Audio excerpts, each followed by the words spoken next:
And I think, as an objective fan of the Doobie Brothers, that the combination of Michael McDonald and Tom Johnston, and just sing those, like Without Love and China Grove, those kinds of songs, the combination of those two, it expanded the repertoire by at least a third, maybe twice as much. That way, they were able to please everybody. Welcome once again to the Talking Archive. I'm Josh Jacobs, and if you haven't done so already, subscribe to our YouTube channel. Get updates about when new interviews drop. They drop every couple days. Also, follow us on Instagram if you like to hear food reviews. We give you reviews of local restaurants as well as some national chains, kind of critiquing their famous dishes and not so famous dishes. And our conversation continues now with radio personality and singer-songwriter Kenny Noble Cortes. Now, last time we were talking to Kenny about his radio station in Los Angeles that he was on, 93.9 KPOL, which sounded a lot like WNBC.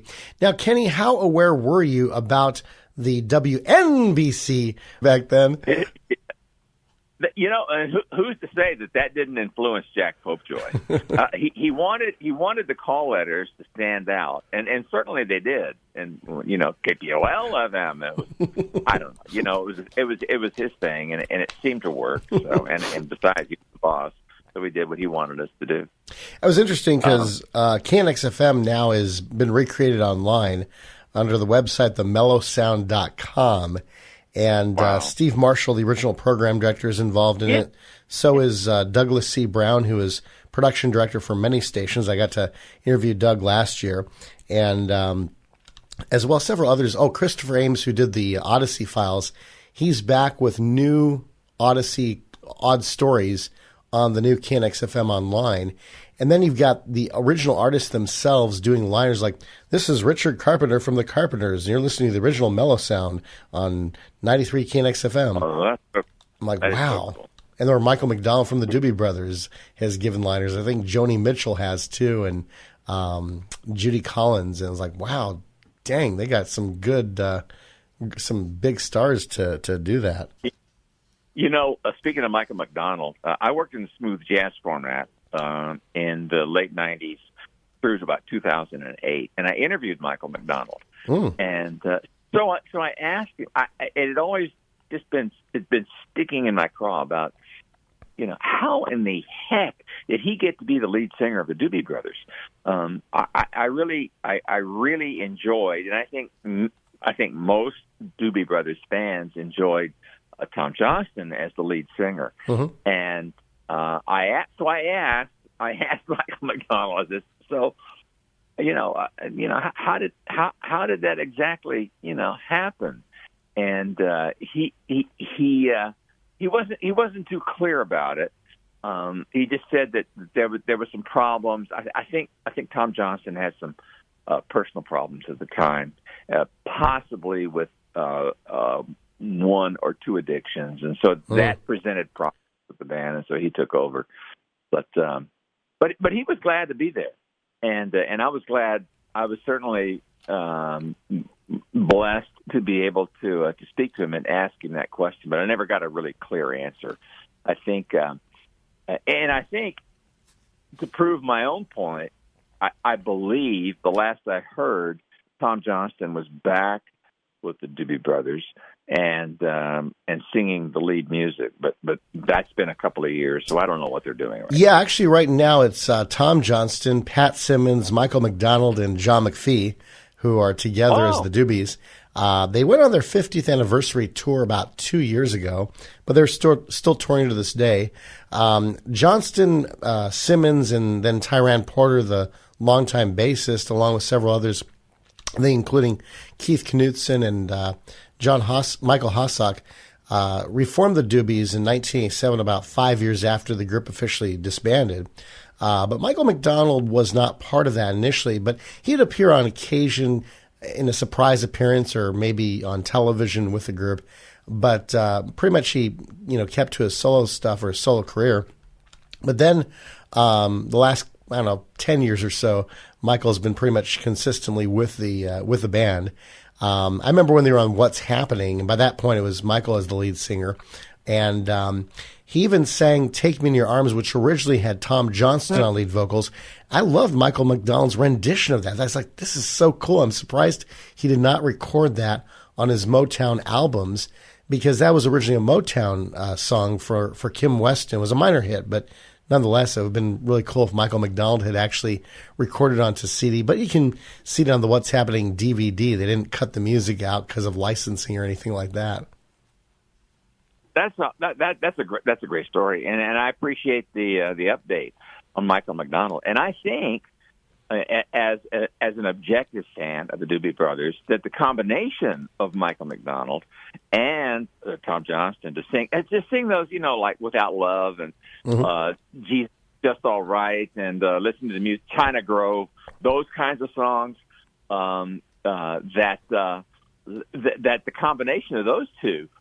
It expanded their repertoire by at least a third, maybe twice as much. Definitely, and they were able that way they were able to please everybody. So I tip my hat to Michael McDonald for having the humility. I think. I mean, I'm just guessing here, but I think it would take some humility to be part of the Doobie Brothers again, along with Tom Johnston, who obviously got his act together again. So that's really cool to hear.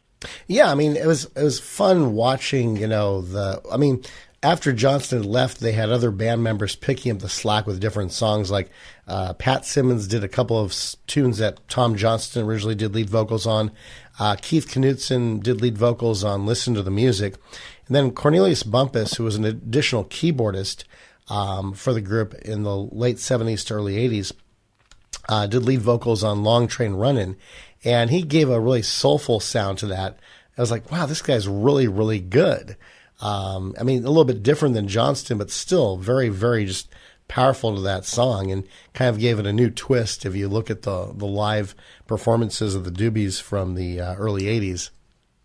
Wow. Well, you sound like you're really into it. I am, yeah. I'm a classic rock, classic R&B aficionado. I love game show trivia. I've been in radio for about 30 years now, and the way I got this podcast started was I was working with Jay Gardner, and he had worked for many years, first in LA radio, KHJ Car Radio in the early 80s, followed by two times at KRF 101 back in the mid to late 80s, when I think, I think Bob Hamilton may have been the program director back then.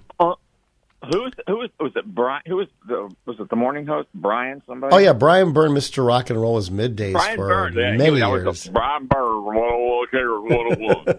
Yep. In fact, I interviewed Brian last year as well, and because my dad actually got to know Brian, because Brian would shop at the Pasadena City College Flea Market's record swap meet, which had a lot of used, rare, and new albums, CDs, etc.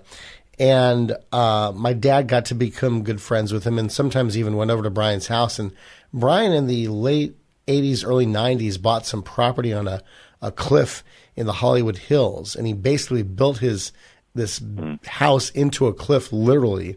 And so you had 4 stories. The first story was a 2-car garage with an office on the side.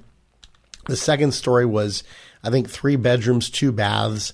And then the next story was the master bedroom, master bath.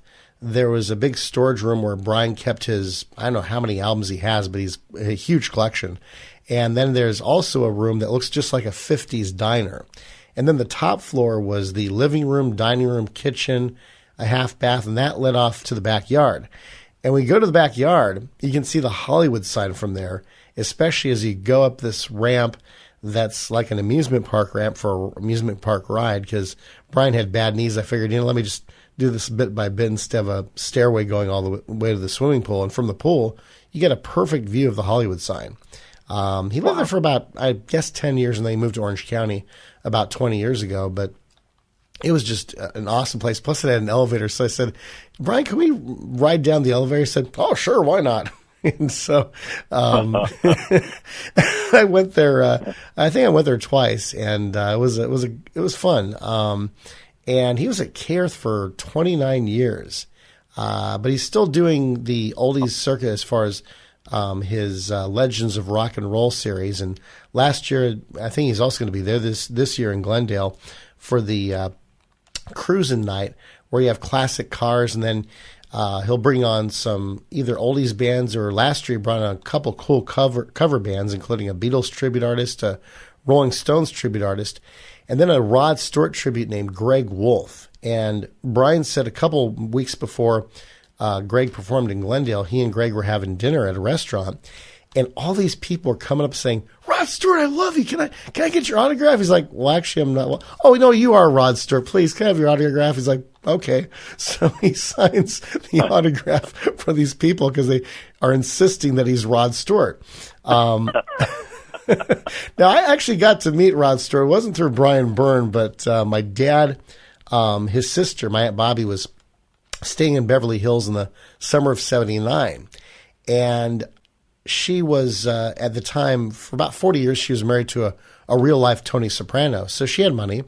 And she said to the person, the concierge at the Beverly Hills Hotel, the one that Eddie Murphy stayed at in Beverly Hills Cop, she said, "Is there a restaurant in town where celebrities hang out?" And he said, "Tell you what, this place, Mame Son, it's celebrities are there all the time.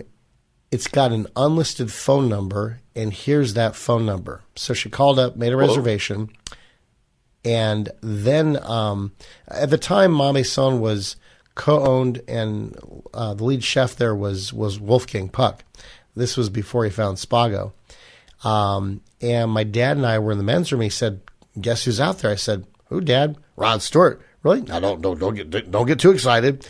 And so we walk out of the men's room, and I see him at the table with his then wife, Alana Hamilton. And I go up there and go, I know you. You're Rod Stewart." "Yes, I am. What's your name?" And I said, "My dad has all your tapes." He's like, and I saw a cassette on the table. I said, "Oh, there's one of your tapes." He's like, "Yeah, it's broken. It got all wet." "Yeah, my dad last week, one of his tapes got chewed up by the tape player." And he was just awesome. We had a great 5-minute conversation and then went back to our tables. And he, frankly, was the only person besides David Sheehan that I recognized that night.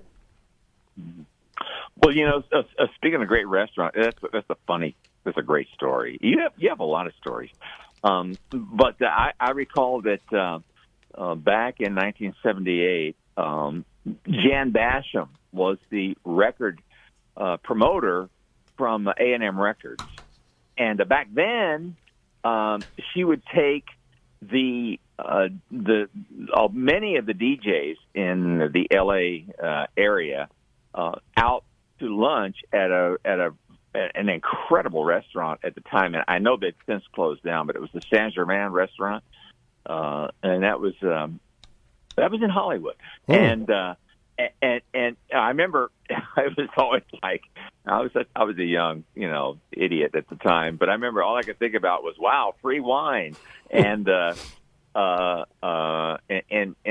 great lunch, and we would be able to meet the artists, like, Gino Vanelli. I remember we had lunch with him, but it would be with like Michael Sheehy and Bob Hamilton, and I mean, there would be at least maybe 24 of LA's biggest radio people, and so that was always a blast to do something like that. And of course, Mike Saccalarides and Jim LaFawn and Neil Ross, and we were all there, and we always enjoyed that so much.